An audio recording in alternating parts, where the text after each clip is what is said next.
Doctor Hafeez Pasha, thank you so much for joining us on the program. IMF سے معاہدہ طے پانا, نگران حکومت کو ہم اس کا کریڈٹ دیں؟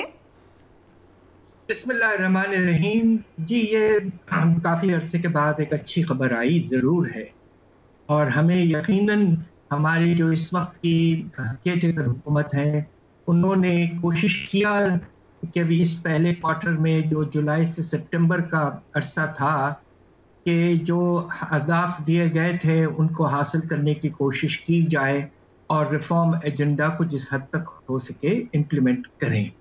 لہٰذا ہمیں اس بات کی خوشی ہے کہ بہت عرصے کے بعد IMF کا ایک ریویو کامیابی سے مکمل ہوا, اس لیے کہ پچھلے IMF پروگرام تو تقریباً آدھا وقت سسپینشن میں ہی رہا تھا. تو یہ اسٹینڈ بائی فیسلٹی اب اس وقت چل رہی ہے, اور انشاءاللہ آنے والے مہینوں میں ہمیں دیکھنا ہے کہ کیا فردر پروگریس ہوتا ہے.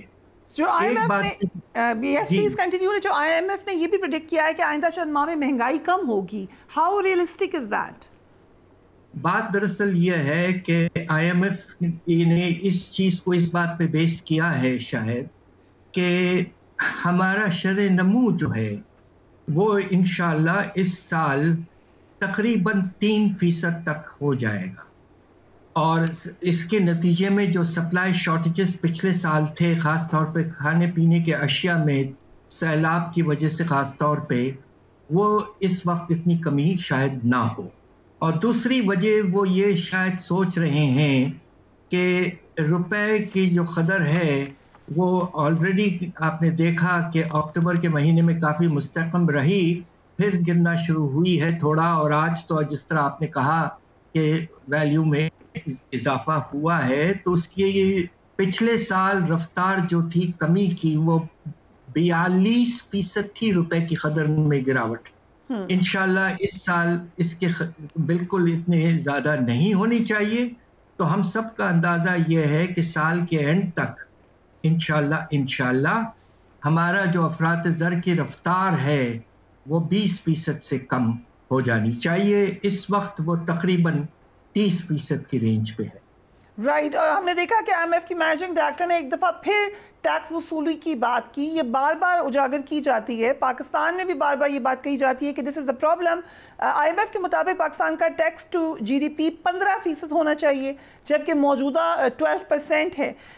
ہمیں ٹیکس ٹو GDP شرح خود سے ہی بڑھانی نہیں چاہیے, اور کہ IMF ہمیں ڈکٹیٹ کرے گا اس پر؟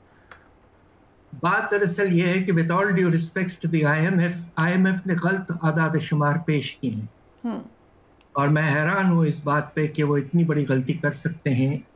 پچھلے سال ٹیکس ٹو GDP کا ریشو کھینچ کھانچ کے اگر ہم پیٹرولیم لیوی کو بھی لے لیں ٹیکسز میں, جبکہ حکومت ان کو نان ٹیکس میں لیتی ہے, اگر ان کو ہم اس کے باوجود ٹیکسز میں کر لیں, اس لیے کہ سیلز ٹیکس کم کیا گیا تھا پیٹرولیم پروڈکٹس پر پیٹرولیم لیوی لگانے کے بعد, تو اس وقت پاکستان کا ٹیکس ٹو GDP ریشو 10% ہے, 12 نہیں ہے. اتنی بڑی غلطی IMF کرے, میں اس بات پہ حیران ہوں.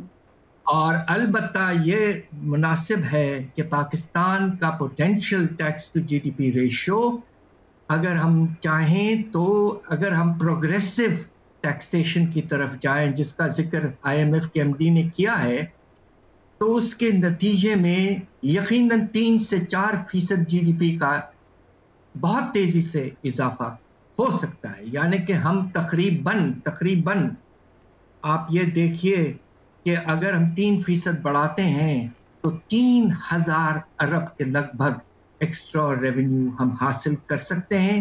ہمارے ٹیکس کے نظام میں اتنے مراد, اتنے کنسیشن, اتنے ایگزمپشن ہم نے اپنے ملک کے شرفا یعنی کہ ایلیٹ کو دیے ہوئے ہیں, خاص طور پہ پراپرٹی پر, ریٹیل سیکٹر کو, ایگریکلچرل انکم کو وغیرہ وغیرہ.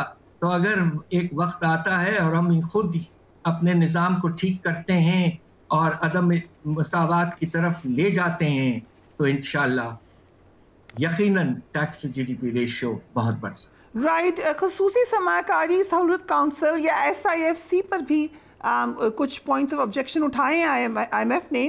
How do you look at that? دیکھیے بات یہ ہے کہ ہم سب کا خیال یہ ہے کہ اگر کسی طرح سے آپ کو اکنامک پالیسی کو کوآرڈینیشن کرنی ہے تو ہمارے اپنے آئین میں ایک بہترین کونسل موجود ہے جس کا نام ہے نیشنل اکنامک کونسل. یہ آئین 73 کے آئین میں موجود ہے، آج تک موجود ہے، اور اس کو ایکٹیویٹ کرنا ہے. اور یہ اس میں بالکل کلیئر اس کو مینڈیٹ دیا گیا ہے کہ سارے پالیسیز ان کی ڈومین میں ہے. اس کی چیئرمین شپ پرائم منسٹر کرتے ہیں، چیف منسٹرز وغیرہ سب بیٹھتے ہیں. تو اس وقت SIFC کو لانا، یہ بات ہمیں سمجھ میں نہیں آ رہی ہے. ہمیں اپنے آئینی ادارے کو آگے لے جانا چاہیے اور یہ ایسا نہ ہو جس کا IMF کو یقیناً کچھ اس بات پہ انہیں کچھ فکر ہے کہ کہیں کیس بائی کیس ڈیسیشنز نہ ہونا شروع ہو جائیں، خاص طور پہ باہر سے انویسٹمنٹ کو اٹریکٹ کرنے کے لیے، کہ depending on the negotiations on the table آپ ٹیکس کے نظام میں تبدیلی کر دیں، آپ کچھ اور چھوٹ دے دیں وغیرہ وغیرہ. یہ ساری چیزیں ٹرانسپیرنٹ طریقے سے ہونا چاہیے. اللہ کے فضل سے جب ہمارا پارلیمنٹ آ جائے گا واپس تو یہ ڈیسیشنز وہاں تک جانے چاہیے. تو with all due respects, SIFC can act as a facilitator but should not become the final policy maker. جو ایک اور بار بار خدشہ ظاہر کیا جا رہا ہے کہ غزہ جنگ کے باعث پاکستان میں عرب ممالک کی سرمایہ کاری میں اب ڈیلے آئے گا جس کا امپیکٹ پڑ سکتا ہے، یہ کتنا ریئلسٹک ہے یہ خدشہ؟ دیکھیے بات یہ ہے کہ پچھلے سال ہم نے ایک چیز کی تھی، جب ہم نے درآمدات کو فزیکلی کنٹرول کر دیے تھے تو ہم نے ساتھ ساتھ یہ بھی کیا تھا کہ ہمارے ملک میں جو ملٹی نیشنل کمپنیاں ہیں جو بہت عرصے سے کام کر رہی ہیں ماشاءاللہ، وہ جو پروفٹس اپنے بھیجتے ہیں اپنے ملک کو، اپنے ہیڈ کوارٹرز کو، وہ ہم نے تقریباً سارا فزیکلی روک دیا، تقریباً 80% کم کر دیا. یہ بڑا نیگیٹو سگنل جاتا ہے. کسی فارن انویسٹر کو اس سب سے زیادہ پریشان کن بات وہ ہوتی ہے جب وہ اپنے پروفٹس کو اپنے پاس لانے میں اس کو دقت محسوس ہونا شروع ہو جائے. تو اس لیے بھی نیگیٹو سینٹیمنٹ مارکیٹ میں ہے. اس وقت آپ دیکھیے کہ فارن انویسٹمنٹ نہ ہونے کے برابر ہے. ایک وقت ایسا بھی تھا کہ یہ 3.5-4 ارب ڈالر تک پہنچ گیا تھا، خاص طور پہ جب چائنا سے انویسٹمنٹ ہو رہی تھی. اگر اب ایسا نہیں ہے اور اگر آپ کیس بائی کیس چلتے ہیں تو دیکھیے کیا ہوتا ہے. SIFC کو ایک ودن پالیسی فریم ورک کام کرنا چاہیے، ہماری گزارش ہے. مگر اگر وہ واقعی کامیاب ہوتے ہیں فیسیلیٹیشن میں تو یقیناً آگے بڑھنا چاہیے. رائٹ. اب میں نے ابھی اسٹیٹمنٹ بھی چلایا former prime minister Nawaz Sharif صاحب کا، وہ بار بار ایک بات پہ اسٹریس کریں کہ ہم نے 2013 سے 2017 کے دوران ڈالر کو اپنی جگہ سے ہلنے نہیں دیا. He is taking credit for that. اور لگ بھی رہا ہے کہ most likely candidate to be the next prime minister, جبکہ دوسری طرف ہم نے IMF کو یہ گارنٹی دی ہے کہ ڈالر کو مصنوعی کنٹرول نہیں کریں گے. کیا مسلم لیگ نون جو یہ بات کر رہی ہے آ کر اقتدار میں، لیٹ سے اگر وہ آتے ہیں تو ڈالر کو کنٹرول کر لیں گے like they did in 2013 and 2017؟ Is it possible? میری گزارش یہ ہے، اور میں ایک ایسے پبلک انٹلیکچوئل کے طور پر بات کرتا ہوں، حالانکہ اس سوال کا ایک سیاسی پہلو ہے. دیکھیے بات یہ ہے کہ 2013 سے 2018 تک جب پچھلی نواز شریف صاحب کی حکومت تھی، مسلم لیگ کی حکومت تھی، تو یقیناً انہوں نے روپے کی قدر کو ایک طرح سے مستحکم رکھا 104 روپے فی ڈالر پر لگ بھگ. مگر اس کا نتیجہ کیا ہوا؟ نتیجہ یہ ہوا کہ آپ کا جو تجارتی خسارہ ہے وہ آسمان تک پہنچ گیا. اور آخری سال 2017-18 میں ہمارے تاریخ کا سب سے بڑا کرنٹ اکاؤنٹ ڈیفیسٹ تقریباً 20 ارب ڈالر ہو چکا تھا. اور اس کو فائنینس کرنے کے لیے، اور اس سے پہلے بھی سالوں میں جو گیپ تھا، جس تیزی سے اس حکومت نے بوروئنگ کی، اور خاص طور پہ جو قیمتی بوروئنگ ہے، یعنی کہ بانڈز فلوٹ کیے، کمرشل بینکوں سے پیسے لیے، اس کا نتیجہ آج تک ہم بھگت رہے ہیں. ہماری ڈیٹ سروسنگ لائبلٹیز میں اضافہ ہے. تو with all due respects, yes, they maintain the value of the currency, but at a very, very high cost. Imports exploded اور ایکسپورٹس میں کوئی اضافہ نہیں ہوا اور ریکارڈ ڈیفیسٹ ہمارے سامنے آئے. رائٹ. اس وقت اب دیکھ رہے ہیں روا ہماری ساتھ $6.5 ارب کی بیرونی فائنینسنگ کی ہمیں ضرورت ہے. آئی ایم ایف نے اس کے لیے گارنٹی مانگی تھی جو کہ یو اے نے آئی ایم ایف کو دے دی ہے. اب ہم یہ کہہ سکتے ہیں کہ we are in a comfortable position, relatively comfortable position. جو ڈیفالٹ کے خطرے کی باتیں کی جاتی تھیں وہ اب نہیں ہیں. آئی ایم ایف نے اپنے جو پریس سٹیٹمنٹ ریلیز کیا ہے اس میں دبے دبے انداز میں ایک بڑے خطرے کی نشانی کی ہے. وہ کیا ہے؟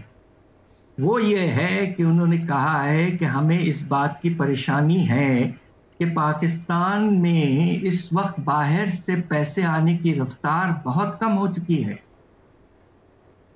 قرضوں کا فارن انویسٹمنٹ وغیرہ تقریباً جو اس وقت ہمارے یہاں پیسہ آ رہا ہے, ہماری ضروریات اس سال کی آپ نے $6.5 ارب کا ذکر کیا ہے. آئی ایم ایف اور دوسرے ایسٹیمیٹس کا اندازہ یہ ہے کہ ہمیں تقریباً $20 ارب چاہیے اس سال, اور وہ بھی رول اوورز کے بعد. تو یہ $20 ارب کو حاصل کرنے کے لیے ہر مہینے 1.5 سے زیادہ ارب آنے چاہیے. اور ہوا یہ ہے کہ پہلے 4 مہینے میں جو آغاز میں ہمیں آئی ایم ایف سے ملا اور سعودی عربیہ سے ملا, اس کے بعد میں رفتار نہ ہونے کے برابر ہے. اور آئی ایم ایف نے خود اس پریشانی کا اظہار کیا ہے کہ external financing is a problem and it might affect the performance of Pakistan. تو ہمیں اس پہ غور رکھنا ہے.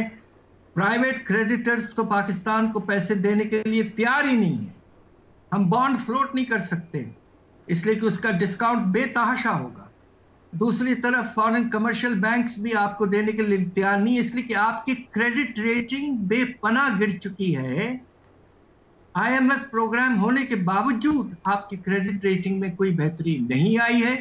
تو with all due respects ہم تو یہ ہوپ کر رہے ہیں کہ ہمارا ماشاءاللہ جو جادو کی چھڑی ہے SIFC وہ $25 ارب لے آئے تو سارے مسئلے ختم ہو گئے.